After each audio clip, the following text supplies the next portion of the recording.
Mga kababayan kong Pilipino, a pleasant and safe evening to all of you. Sana nasa mabuting lagay kayo. Recently, we have seen both positive and sad,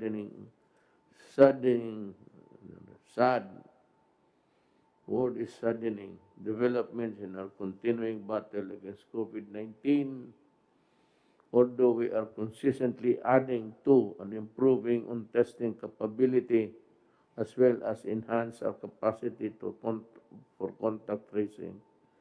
We have also seen a continuous rise in COVID cases, especially in the NCR.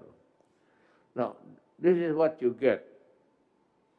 We cannot prevent yung sige criticizing government. Sabi ko sa inyo, hindi po lahat kayo mapigilan.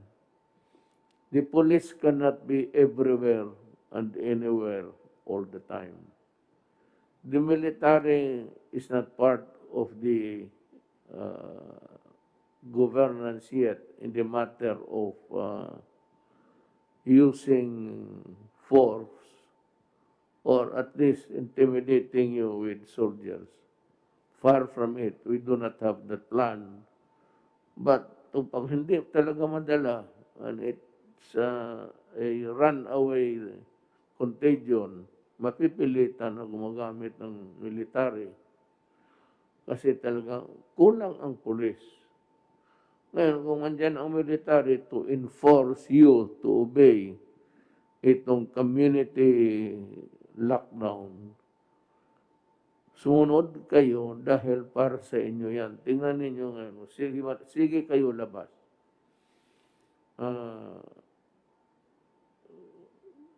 Di umami yung contamination ng pasa. Ito ang dilemma ko.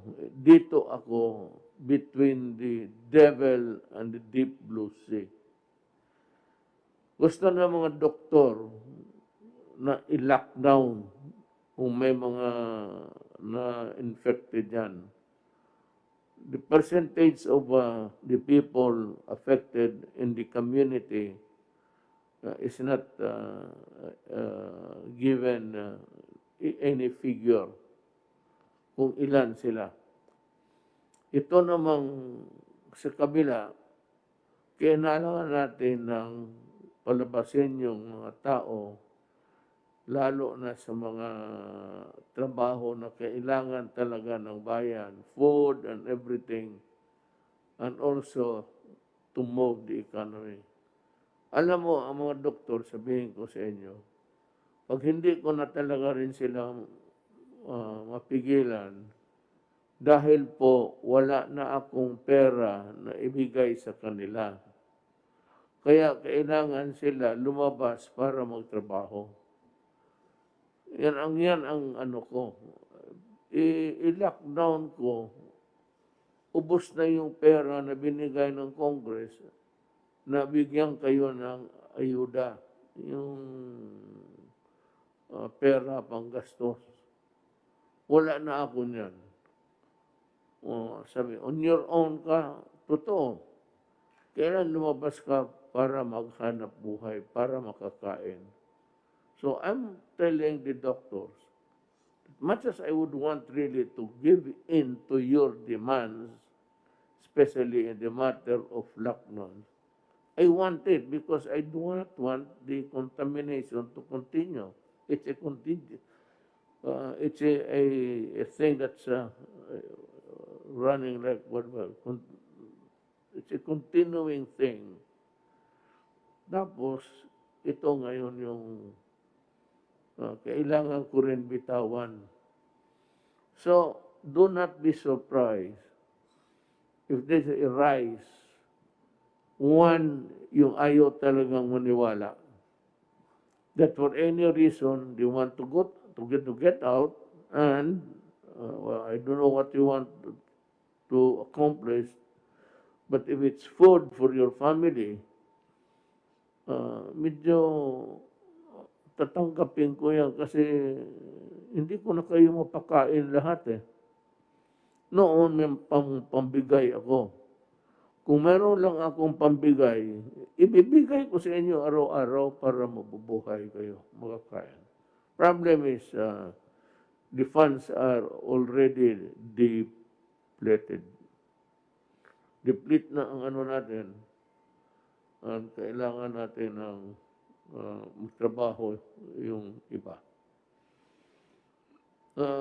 The challenges are daunting, but we will not be defeated because we have the strong faith in God. Totoo yan. And in the resilience of the Filipino people. Totoo rin yan. Sanay tayo dyan. Our National Action Plan against COVID-19 is also strong. At ginagawa namin lahat. Lahat ng magagawa. Ginagawa namin para sugpuin itong COVID. But for yung mga rason na yan, yung ekonomiya, pagkain ng tao, i-balance mo doon sa lockdown. Yun na lang ang magawa natin, hinahabol natin. And then, maligaya ako. Kasi ang Russia, kaibigan natin ito. Hindi tayo lang, wala tayong away sa Russia. Kaibigan natin. Ang ano nila is magbigay sila ng bakuna. Wala naman silang sinasabi, bayaran mo. Ito, tingin ko kay President Putin, tulong niya sa atin libre. Kaya ngayon, tinatanggap natin at kung ano ang supply, mag-usap pa kami kung ilan ang supply at kailangan natin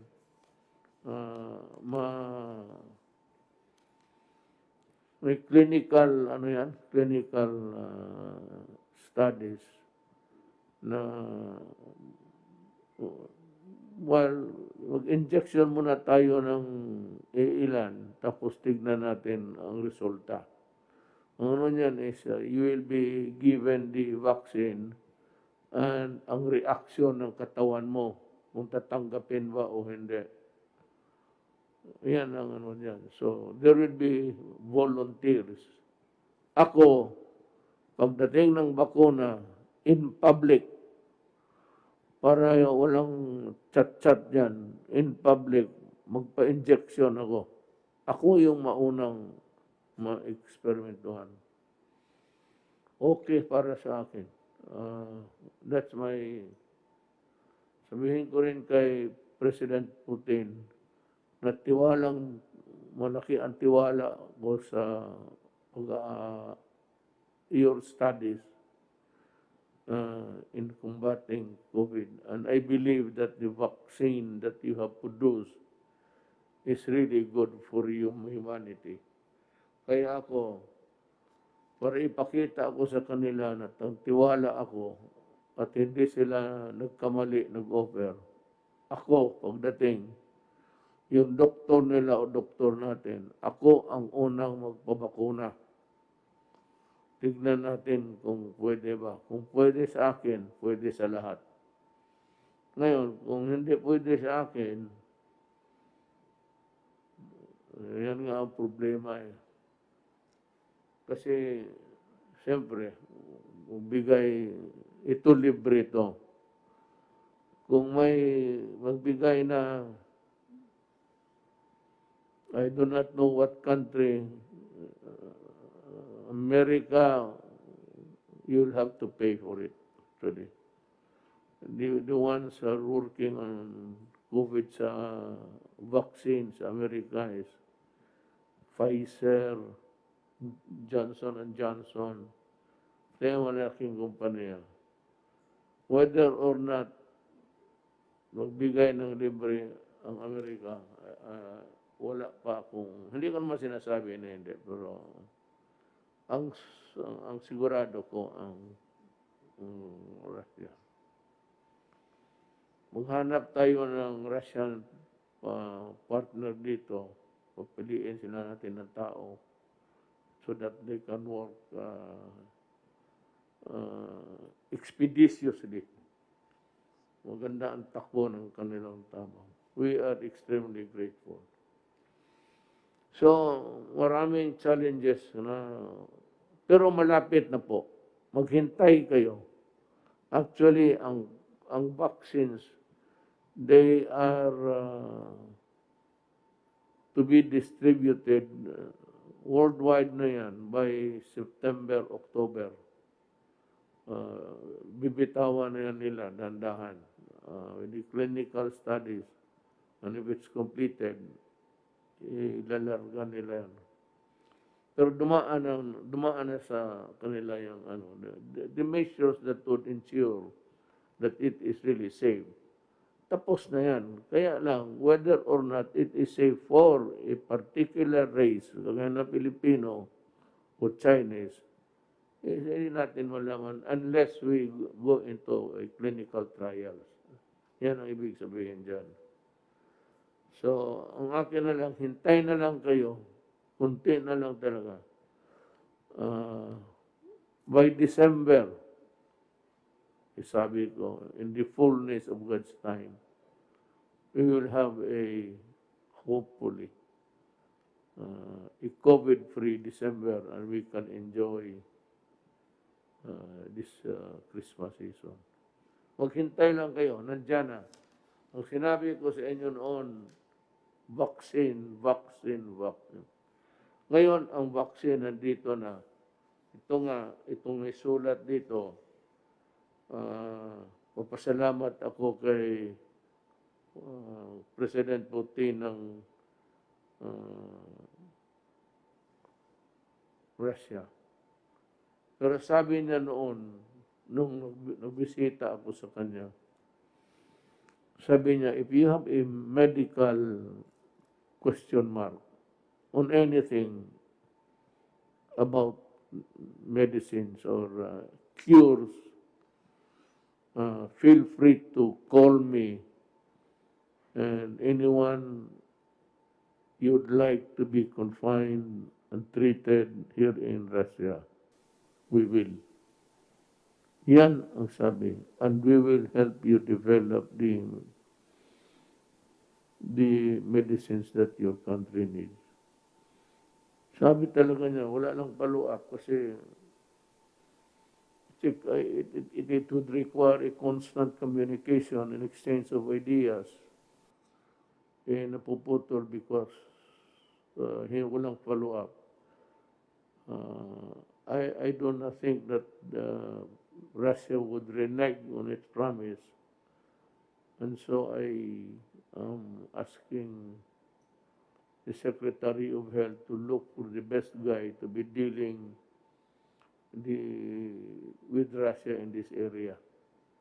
The transfer of technology of the vaccine. So nandito sa harap ko ngayon ang papasalamat.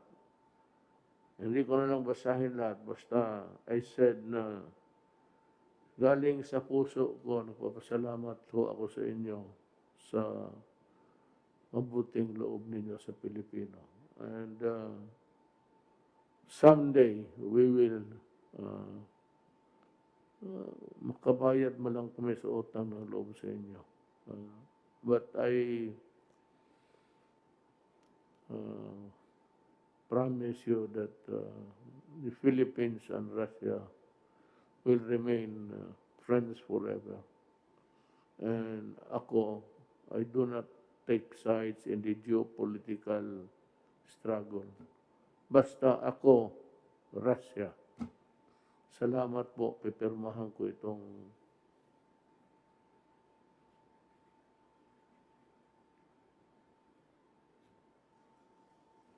ito po yung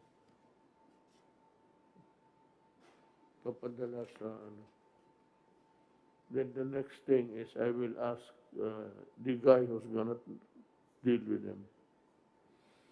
Itong contract tracing, by the way, bumalik sa akin yun. This has to be financed by government. Contact tracing means that yung people who are doing the actual tracing will have to travel to the place where the person in question resides. Kailangan ito ng sakyan.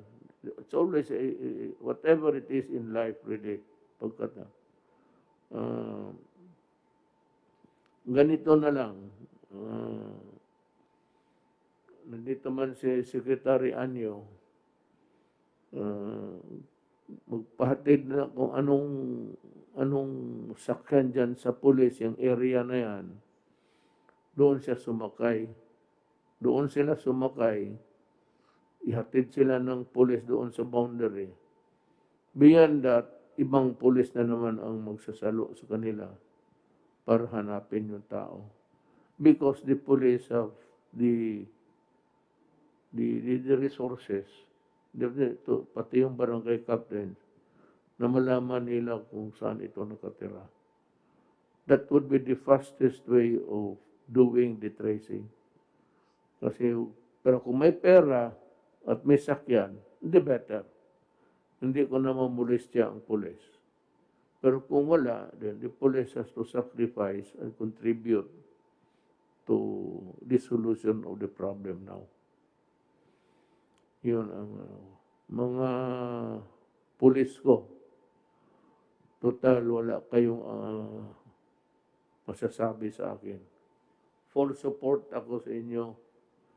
At yung mga kaso ninyo na duty connected, huwag kayong mag-alala, sabi ko. Didepensahan ko kayo. And for those, maghintay lang kayo. Basta tutulungan ko kayong lahat. At hinihingi ko sa inyo, tumulong lang kayo rin sa ating bayan. Walk the extra mile to help our country. At sa ating mga kababayan, hintay ka lang. Nandiyan na yan. Pagdating yan, ako nga mauna. And then, I'm sure that it will be good for me and for us. Maraming salamat po.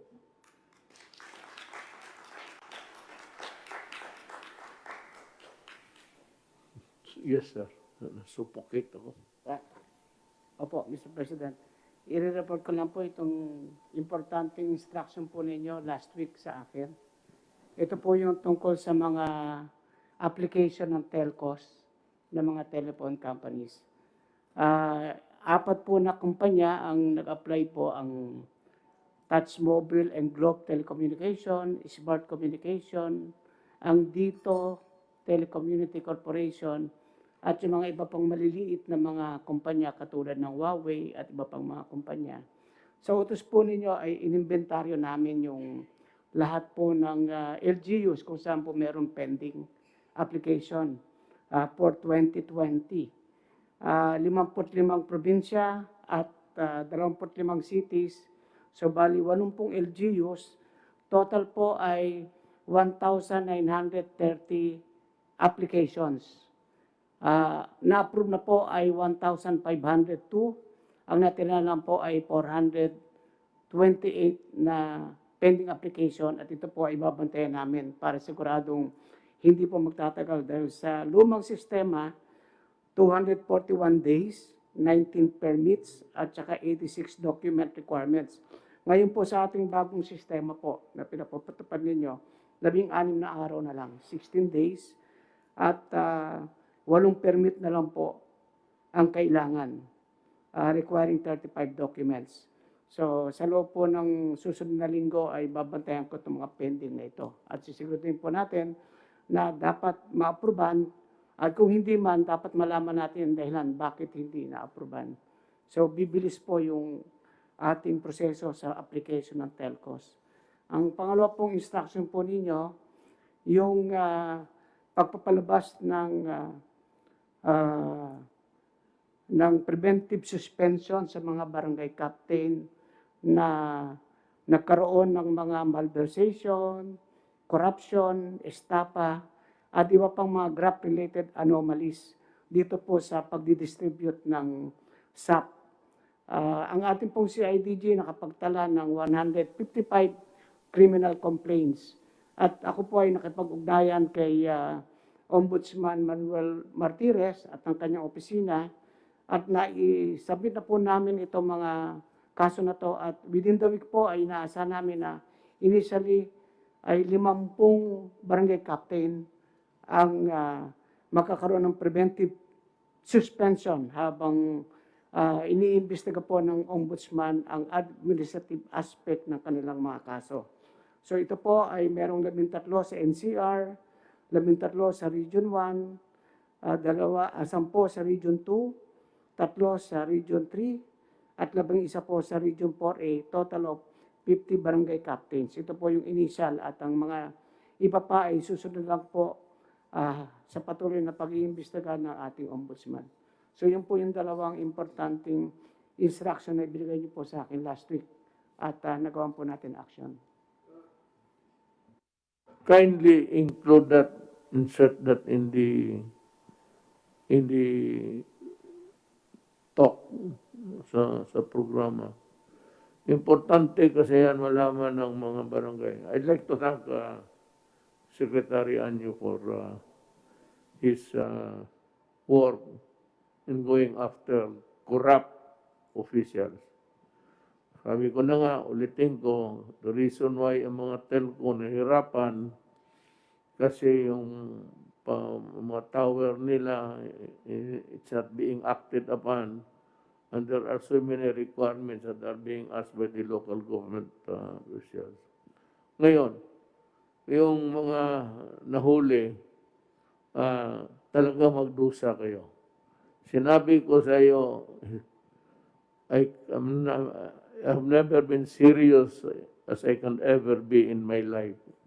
Huwag kayong magkamali talaga. Ito, habulin ko kayo hanggang preso. Malalaki ho ang parusa ng graft and corruption.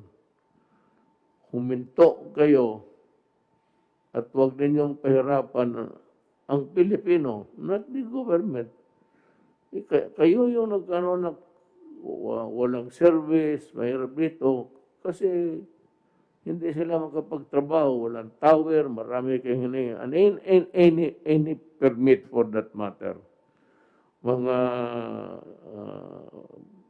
sa local conversion, a delay of 200 days is totally unacceptable to me. I've been a prosecutor sa Tanod Bayan noon, wala pa yung ombudsman. At yan ang gusto ko talaga. My training at least involved a lot of prosecution of criminal cases in court sa corruption. So, yan ang ano ko ngayon. Maligaya ako sa trabaho ni Secretary Anyo. Talagang ipahabol ko kayo. Tsaka, walang pakiusapan. No mercy ako. Either supporter kita, tumulong ka sa election, sinabi ko sa inyo, ang pinakatulong na magawa mo sa akin is huwag mong pahirapan ang gobyerno to act. And these are the projects of government. Although hindi ang privado na kumpanya na gumagawa the actual building of tower, it is still a project of government. They are commissioned and paid by government exactly to do what they are supposed to do, to building the towers, to having a subdivision, getting a conversion sa council. Karamihan yan, city and municipal council. Do not give me that shit na abutin kayo. Kundi, demanda ko kayong lahat.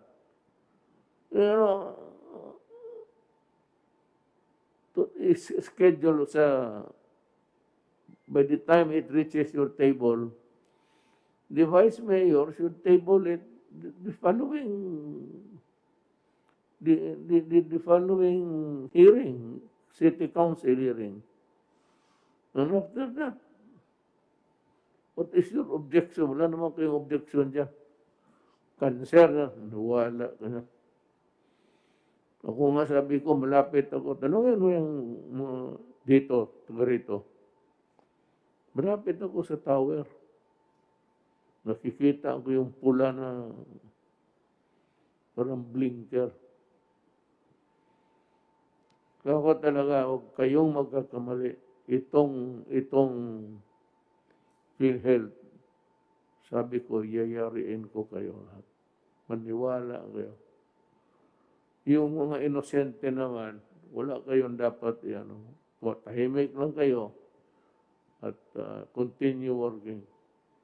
Pero yung ngayon ito, nakalusot kayo sa ibang maybe presidente, o dito sa akin, sad-sad talaga kayo.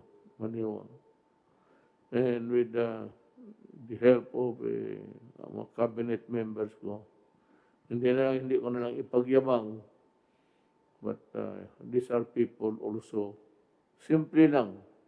Why? Why are they really helping me to get rid of you? Kung maaari lang patayin ka, alam mo bakit? Because simply, they love their country. Kung wala yung trabaho namin dito sa Pilipino, wala, it has no meaning. For the fact that they are here because they want to help their country.